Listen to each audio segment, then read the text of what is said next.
Hello viewers, welcome to our program on immigration and you. I am your immigration attorney Michael Fulwani, and once again we have with us my law partner David Nachman. David, welcome. Thanks so much, Michael. Thanks. Now, interesting thing, last week we did a program on cutoff dates as to when a person can get a green card is in line. In a category like brothers and sisters of US citizens, you are talking about 10, 12 years. Even the sons and daughters of US citizens is about 10, 12, 13 years. Even the children of citizens and green card holders, maybe 3, 4, 5 years. So people are frustrated like hell. They are saying, you have to find Mr. Fulwani, Mr. Nachman, what's the loophole? They talk about a very interesting thing. Right. Even Well, how many emails a day do you get, Michael, that say, Dear Mr. Fulwani, I've been waiting for so long. Please tell me how to advance my cause. Let me go back for a minute. One of the lectures we were doing in India some time ago, one person got up and he says, all you told us, I know already them. Just tell me a loophole. Loophole. Indians like loopholes. Right. So I said, my friend, you don't need a loophole, but we have legal options under the law and the different categories. It can happen. But then we could sit down with you, get your background history and all that, then we can, do that. So basically, that's what we want to talk about in this program today. Yes, we understand your frustration. We are with you. Not only you also, we are also frustrated. We have to keep your file for 8 years, 10 years, 12 years. And in the between, you keep on calling for the next 10, 12 years. It's a hassle. We wish if we could, we can get your green card in 6 months, 1 year, 2 years and be done with it. Right? Of course. So what are the options? Now let's talk about person that is sitting, son or daughter sitting in India, he wants to come here, the parents are here or something, and says, can I get a visitor visa, can I get a student visa? The answer is no. Some of the categories you cannot get, because if you have a pending immigrant visa case, the American consul is 90% going to deny you under section 214B because of the immigrant intent. But there are some categories under which not you can you come also, because there is a dual intent there, but you can also work in the United States. For example, H-1B visa, same, it has a dual intention permitted there. Right. And I have David give you a little more detailed explanation of what is H-1, who qualifies for that, how soon can you get it, or the lottery program. There are issues there. We can talk about that, yeah. And the L1 intra-company transferees. So people who are working in India in a managerial position and their company wants to transfer them to US and American company that they own, some kind of relationship has to be there, whether it's subsidiary, whether it's a fully ownership. Right. So these are some of the visas. And then if the child or the person or whoever that is waiting in line is qualified, he has got education, he got experience and qualifies for H-1B visa, he can do it. Or if he gets married to an H-1B also, or he can married to an L1 also. So there are so many different ways in which you can come to United States, either in a non-immigrant category or directly immigrant visa as well. Right, legal immigration. Legal immigration, but I'm saying both non-immigrant visa and also immigrant visa. A non-immigrant, they can come here and then continue to pursue their previous refiled petition. Exactly. One other confusion they have, oh, already, but my father has already filed for me. Does not matter, my friend. You can have, this is like one line you are standing, but there are other 3, 4 lines on the parallel. So you can go into the any kind of line, number of lines. No, 1 petition, 2 petition, 3 petition, where will you qualify? Whichever comes first. Exactly. So David, let us explain to them now. Well, you know what, Michael, H1, what I was going to do before I get into the specific non-immigrant visa classifications, Michael, I think it's really important for our viewers to understand sort of being in the heads of an immigration lawyer and understanding how we do our analysis. Yeah.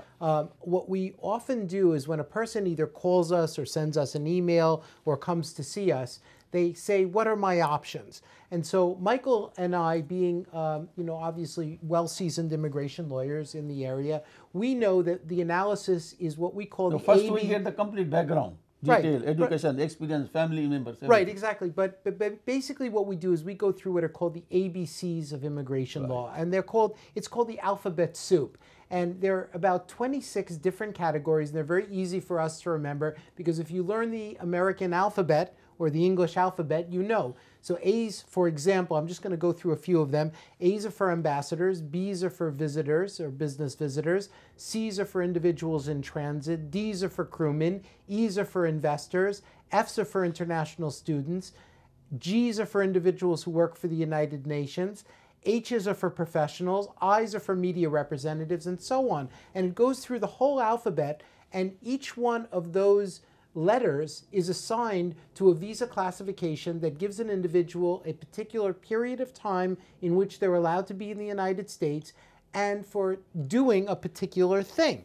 So, for example, I sat down last week with an individual who came into my office and they wanted their son or daughter to come to the United States, like Michael was mentioning. And this individual said to me, I want my son or daughter to come to the United States. They're in college over in India. They're studying. And then I started to delve a little bit further into what the individual was doing. Well, apparently the daughter was actually writing articles for a blog site that that had to do with flowers. Yeah. And it was Indian flowers and jasmine and different types of flowers that were very culturally unique. And she was sending those articles to newspapers and to the media. So what I did was I said, well, why don't we try a media representative? So she was sharing information with foreign and with, I believe it was one of the British newspapers that she was sharing her articles with. So it was on a blog site that fed into some of the British print media. And so the idea now is that what we're going to do is we're going to try to bring her over on an I visa, which is a really nice visa because also it's DS, which means duration of status. Right. So she is going to have an I-130 that's done by her father, who's a green card holder here, and she's going to be in the United States. And as long as she continues to write for that newspaper, she's going to be able to stay. And finally, when her green card becomes available, she'll be able to adjust off of that I visa to the green card. So this is an example of one of the ways in which, and it's not really a loophole, it's really something that's legal immigration. We're basically trying to find out enough about the individual who wants to come to the United States to be able to provide an option for them to allow them to come here. So while the client is talking, giving all the information, my mind is going, working in the soup. Exactly. Where, exactly. I see he's got education. I see he may qualify for H1. I see it's a big company from maybe India. A trainee, maybe an H3. It's going through, maybe it's just going and going and going. While he's talking, his soup is... Exactly, and so we're trying to figure out all of these so-called loopholes, but once we find a long-term visa option for the individual to be here, we can bring them over to be with their family to allow them to be here long enough to be able to then adjust off of that long-term non-immigrant visa to the green card. And some of the categories require certain things. For example, H1 requires an employer, it needs a job offer. And because they hire H1, say, yeah, okay, H1. Yes, but then there are certain requirements. You got to have an employer, somebody has to file a petition for you. There are wage restrictions, there are other issues there. Each category has some pros and cons and some restrictions and some requirements. Exactly. So once we focus down on a particular one, then we go in more details into that to see. And the person says, yeah, but I don't have any employer, I cannot get any employer, obviously. We can't help. But there are some non-immigrant visa classifications where an employer is not required. Yeah. So we look to, for example, study. Yeah. We look to other non-immigrant visa classifications which are associated with a person doing a particular thing that does not necessarily require them to have an employer. Right. So let's talk about, as I said before, so certain types of visas where the consul is probably going to deny if he sees that this person has an immigrant intent. But the H1B, L1B, EB1 also.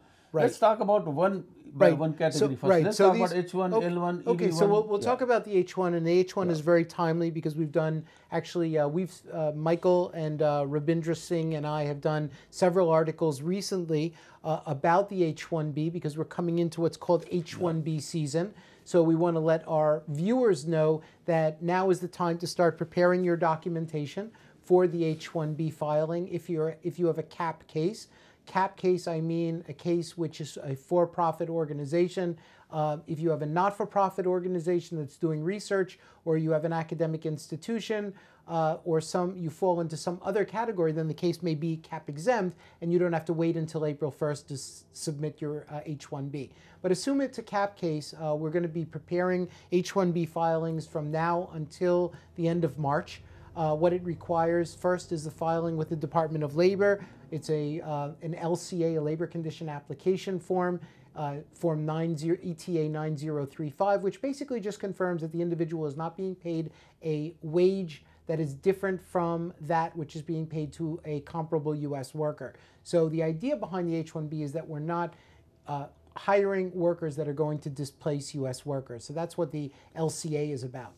Once the LCA is cleared the Department of Labor, then that's put together with the credentials evaluation information to demonstrate that the individual is a professional, which is defined as an individual who has the equivalence of a U.S. baccalaureate degree. Once that's all put together and sent to the USCIS, it's our hope that if there is a lottery this year, and we don't really know whether there is going to be one or not, but history dictates that there probably will be one, then we hope that your case would be chosen in that lottery. Now, don't forget that there are two classifications of H-1Bs. There's 20,000 H-1Bs for a master's degree, but they have to be U.S. masters. And then there's 65,000 H-1Bs available for individuals who have the equivalence of a U.S. baccalaureate degree. So that can be shown either one, that they have a U.S. baccalaureate degree, or two, that they have the equivalence of a U.S. baccalaureate degree, which can be shown by what's called the 3-to-1 rule, which is experience. 3 years of experience equals 1 year of baccalaureate degree, or the equivalence of education abroad. And that has to be done by an academic equivalency evaluator who's usually hired by whoever's doing the H-1B non-immigrant visa petition. So to make it simple in 2 words, if you are looking at H-1B option, you should have education equivalent to a U.S. college degree. Exactly. Or if you have a lot of experience professional in that field, then the rule of thumb is that 3 years of professional experience is equivalent to 1 year of college. So that's what we call is a combination of education equivalency based upon a combination of a degree and an experience. So that's one requirement. You got to have a solid employer who's willing to file a petition for you, and sometimes if he doesn't understand all the steps, he backs out. I've seen cases. When you tell them that I cannot pay the fees, all the fees has to come from the employer. So that you be upfront. You talk to the employer, be upfront that you will have to pay the fees. Also, the wage requirement. People say, okay, they don't understand the wage requirement. So they say, yeah, he's willing to offer me, he said he'll give me $30,000, $35,000, $40,000. He's an engineer, he's an IT guy. We say, no, you cannot make a decision. That decision has to come from the Department of Labor. Once we have all the information about the job duties and requirements, we go to the Department of Labor, and then we tell them this is $58,000 or $60,000, $65,000. Because if you don't meet that requirement, you don't get LCA. And remember, LCA is where the employer is saying he will be working here at this location. Exactly. Because what some employers do, they'll bring him them at one location, they say New Jersey, but they send them to San Francisco or Los Angeles. That's the problem. Right. So and that's been addressed in the Simeo Solutions case, which recently says that you have to make sure that if you transfer your H-1B to a new site, you have to make sure you amend it. There's only 1 minute left. Okay. If you're looking at H-1B now is the time. Basically, exactly. David will explain to you in 30 seconds that there are steps to be taken, and you don't have, you come in the month of March, beginning very difficult to go through the LCA and file. Don't, because we said end of March. End of March we are filing. We had FedEx on 31st. Exactly. But you should start now. Now means like almost yesterday. So within a week, 2 weeks, 3 weeks. Start planning in advance. In January, you have to, February will be sometime late because we may not be able to complete all the work. Best advice in the H-1B area right now is don't wait till the last minute. The best thing to do is plan in advance, start to gather your documentation, and also that will allow the lawyers who you're working with to do other things like to survey the market and to prepare informal recruitment procedures. And don't forget the lottery. Remember, we did all that. We talked everything. Exactly. It's filed. It's finished. We send email the papers to Immigration Service on 31st night March. I just want to make one quick statement, Michael, and that is that for those of you who are aware, on those December 31st, that December 31st new rule, there is a sub-provision in there that deals with licensing in the H-1B arena, and they're saying that you can go ahead and you can get an H-1B notwithstanding the fact that you don't have the license under certain circumstances. So don't let the license stand in your way. Yeah. Make sure you speak to a qualified immigration lawyer with regard to the licensing issue. So once again, it is also a lottery there, not only $1.5 billion lottery. For you, that lottery this lottery may be better. This is better than Powerball. Powerball. All right, with that, I think we are running out of the program. Thank you very much for watching the program. And thank you, David, for being on the program. Please keep watching us every Saturday and Sunday at 11:45 a.m. Thank you very much.